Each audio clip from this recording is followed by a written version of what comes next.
This is Alan Keller, and today is the 40th anniversary of the movie This Is Spinal Tap.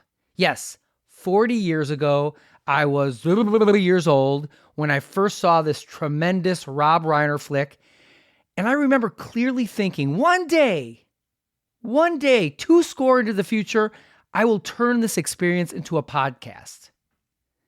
Well, okay, there was no such thing as a podcast back then, let alone an internet. Or a website, Flamin' Hot Cheetos, Zendeja. And not only wasn't there a blockbuster video yet, but there isn't one today. So the entire life cycle of that once ubiquitous franchise played out like Boston Chicken, another thing that wasn't there then and no longer is there now.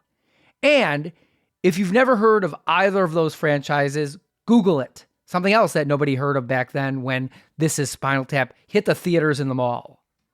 Wait, are there malls anymore? Are there theaters anymore? Geez, I am a dinosaur.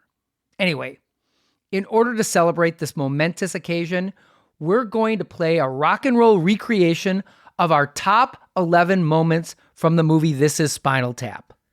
So sit back in your Naugahyde Lazy Boy Lounger, something that also may not exist anymore, I'm not sure, and enjoy this special edition of Too Much Effing Perspective.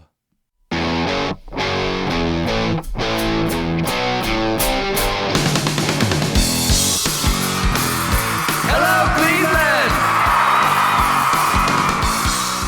Welcome to a special edition of Too Much Effing Perspective, the podcast that asks musicians and entertainers to relive their most Spinal Tap moments when nothing goes right and everything gets kind of weird. I'm your host, Alan Keller, a comedy writer in LA and lead singer of the least heralded Chicago band, The Falling Wallendas. And I'm your co-host, Alex Hoffman, former tour manager for bands like Radiohead and PJ Harvey, and lead singer of the least heralded Milwaukee band, The Vainglorious.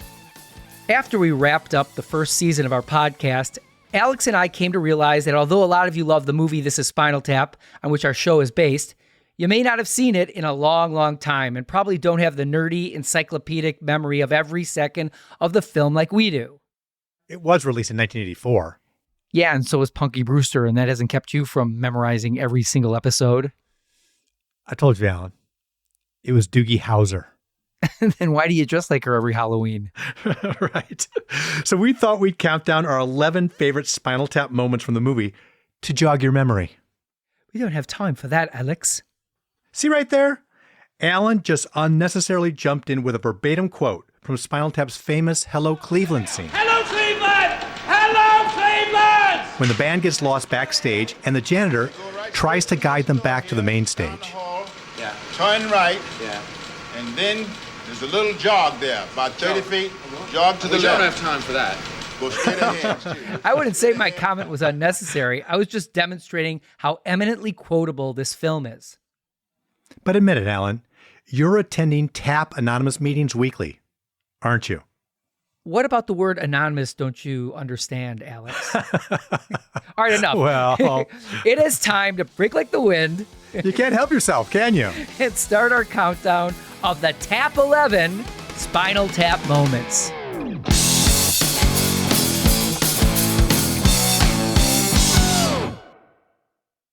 Number 11 is probably the most famous quote from This Is Spinal Tap, and the reason we are doing a Tap 11 instead of a boring old run-of-the-mill top 10. It's a line delivered by Spinal Tap lead guitarist Nigel Tufnell, played by actor Christopher Guest, when explaining to director Marty DeBurgi, played by Rob Reiner, how he gets that extra oomph on stage. Because if you can see, the numbers all go to 11. Look, right across the board. 11, 11, and most of 11, the and then amps go up to 10. Exactly. Does that mean it's louder? Is it any louder? Well, it's one louder, isn't it? Well, it's one louder, isn't it? The idea of cranking something up to 11 has actually become part of our everyday vernacular. Even people who never saw the movie know when you want to go balls to the walls, you dial it up to 11. But of course, they're kidding, because it's a comedy. You can't crank up to 11 any more than you can give 110%. It's like ordering 2 all-you-can-eat buffets for yourself. You can only eat as much as you can eat. Yeah, Alan, good luck convincing most Americans of that. One louder. Why don't you just make 10 louder and make 10 be the top number and make that a little louder? These go to 11.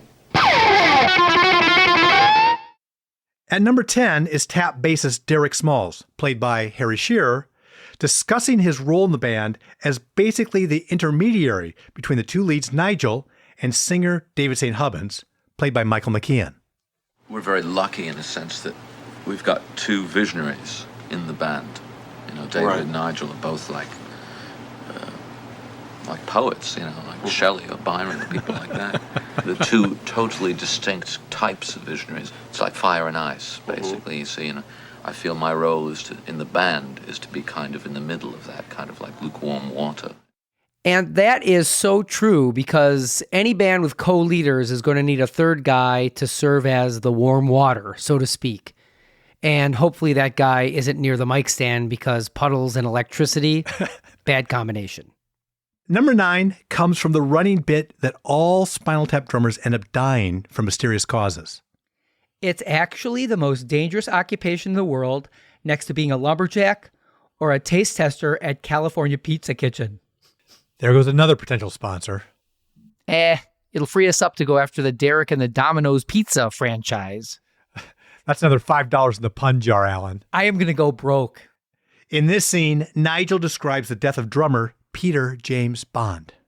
We were playing a Festival. Jazz Blues Festival. Where was that? Blues Jazz, really. Blues Jazz Festival. It was in the Isle of Lucy. The Isle of Lucy. Isle of Jazz Lucy. and Blues Festival. And it was tragic, really. He exploded on stage. Just like that. He just went up. He just was like a flash of green light. And that was it. Nothing was left. Look at his face. Well, there was. It's true. This true. really did There was a happen. little green globule on his drum seat. It's like a stain, really.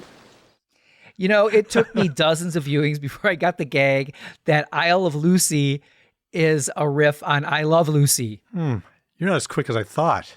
I'm not as quick as anyone thought. Actually, you noticed it before I did. Oh, did you not know that's that either? Had no idea. I'm like, it always kind of reminded me of something. And I'm like, oh, that's what he's doing. A couple of dim bulbs, you and me. Totally. Anyway, number 8 is about another dead Spinal Tap drummer, Eric Stumpy Joe Childs. Nigel tells why the killer was never caught, even though the authorities had the murder weapon. The official explanation was he choked on vomit. It was actually, passed away. It was actually someone else's vomit. It was not. Ugly. You know, there's no real. Well, they can't prove whose vomit it was. They don't have No, facilities in there's Scotland no Yard way of to You print. can't spectrum and really photographing. dust for vomit. That is something I've never learned on any of the 1,000 variations of CSI I watch. There you go.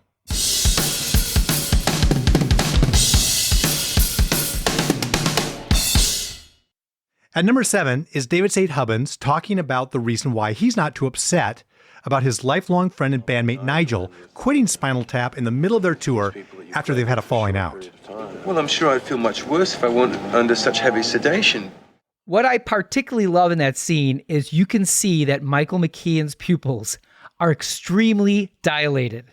Maybe that's just method acting. Well, it makes me wonder how they prepared for the matching cold sore scene earlier in the flick. Ooh, yikes. Okay. All right. Well, moving on quickly. At number 6 is my favorite in a series of rationalizations the band and their manager Ian Faith make about why their tour is rapidly deteriorating.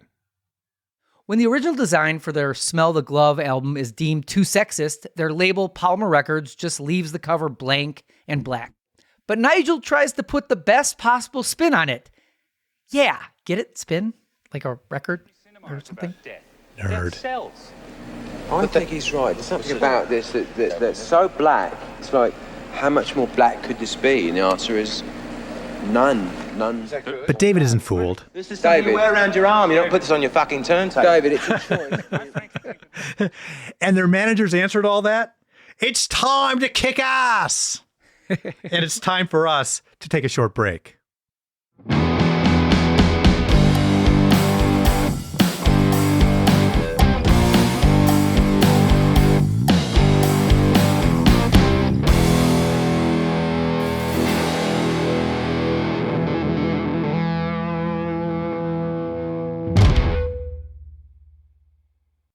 Back to our Tap 11, we're now at number 5, which comes after another gig is canceled due to lack of interest, and the band's new manager, David's girlfriend Janine, tries to replace it with a set at an Air Force base filled with people who don't know who Spinal Tap is and really don't care. The quote is from the officer, played by my favorite ever, Fred Willard, who welcomes them to the base and pays them the weakest compliment possible. May I start by saying how thrilled we are to have you here. We are such fans of your music and all of your records. That's right. I'm not speaking of yours personally, but the whole genre of the rock and roll and so many. The rock and roll. I love it. Number 4 happens when the band comes upon one of their old hit songs on the radio. It brings smiles to their faces until the DJ says, Thamesmen and cups and cakes. You're an But oldie. the Thamesmen later You're an changed their oldie. names to Spinal Tap. They had a couple of nice-sized hits. They're currently residing in the Where Are They Now file. Johnny Q with you. You know, that kind of reminds me of the time I was on tour and I found a CD for my band, The Falling Willendas, in a used CD bin at a record store. And it was selling for 50 cents. You know, why are you so negative, Alan? I mean, maybe it was someone's favorite album, got played over and over and over again and got scratched or who knows what. It was still in the wrapping, Alex. Oof. Yeah, Okay. I mean, unless they wanted to make more money and they re-shrink wrapped it, I think I have a feeling it was never played. Sorry to hear that story, old chum. All right, so moving on. Our Spinal Tap moment number 3 was uttered by Polymer Records promo man, Artie Fufkin, played by Paul Schaefer, who you know from, Alan? David Letterman Show. Of course. And Artie takes the blame when no one shows up at an in-store promotion for Spinal Tap's new album. It's me. That's what it's happening. It's me. I did it. It's my fault. I got no timing. I got no timing. You know what I want you to do? Will you do something for me? Or do me a favor? Just kick my ass, okay? Kick this ass for a man, that's all. Kick my ass. Enjoy. Come on. To be honest, I've wanted to kick your ass many times, Alan. You tried that one time in the Czech Republic and you couldn't do it. Yeah, that was very frustrating, but you are tougher than you look. But not as tough as it was to come up with our top Spinal Tap moment. But we narrowed it down to 2. For our runner-up, it's Nigel playing a lovely little piano piece.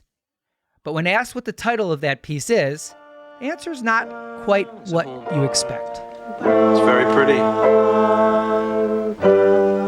Yeah, just simple lines, intertwining. You know, very much like I'm really influenced by Mozart and Bach, and it's sort of in between though. It's like a Mach piece, really. What do you call this? Well, this piece is called Lick My Love Pump. Instant classic. Yes. And now for the number 1 Spinal Tap moment as judged by us 2 aficionados. It's a little self-serving, I suppose, since it's the moment we named our podcast after and is delivered by David at the gravesite of the band's idol, Elvis Presley. Oh, this is thoroughly depressing. It really puts perspective on things, though, doesn't it? Not too much. There's too much but fucking perspective now. Nothing puts things in perspective like death. I think the added perspective, or perhaps the irony here, is that no matter how great the king was, he'll always be remembered for dying on the throne. You mean the toilet? Yeah, that throne. Didn't you know that? I had no idea. Yeah, he died on the throne, and Lenny Bruce died on the throne. A lot of people. That's a very dangerous area. Yeah. That's why I have like crime tape around mine in the bathroom. I'll never use one again. Okay, well, there you have it. 11 of the most riveting, memorable Spinal Tap moments in This Is Spinal Tap. We hope you like this special edition of our podcast. If you haven't yet, check out our other episodes where we swap Spinal Tap moment stories with bands like Pixies, Styx, Sleater-Kinney, Drive-By Truckers, and many others. And if you have a Spinal Tap moment that didn't make our Tap 11, record your thoughts on your phone and email it to us at hello@tmepshow.com, or just DM us on Instagram at tmepshow. Who knows? We may even include your suggestion in a future episode. Oh, you're trying to kick me out, right? You're trying to find a replacement for me. That's real subtle. That's subtle. Just like the B in subtle is subtle. These are audition tapes. This is Alan Keller, and on behalf of Alex Hoffman and myself, thanks for listening. We'll see you next time on Too Much Effing Perspective. Although it would be as great as having armadillos in our trousers, this podcast is not affiliated with Is Spinal Tap, and no person or entity connected with the film has sponsored or endorsed its content. This podcast is not affiliated, sponsored, or licensed by Authorized Spinal Tap LLC or Century of Progress Productions. Too Much Effing Perspective is a Milwaukee Talkies original.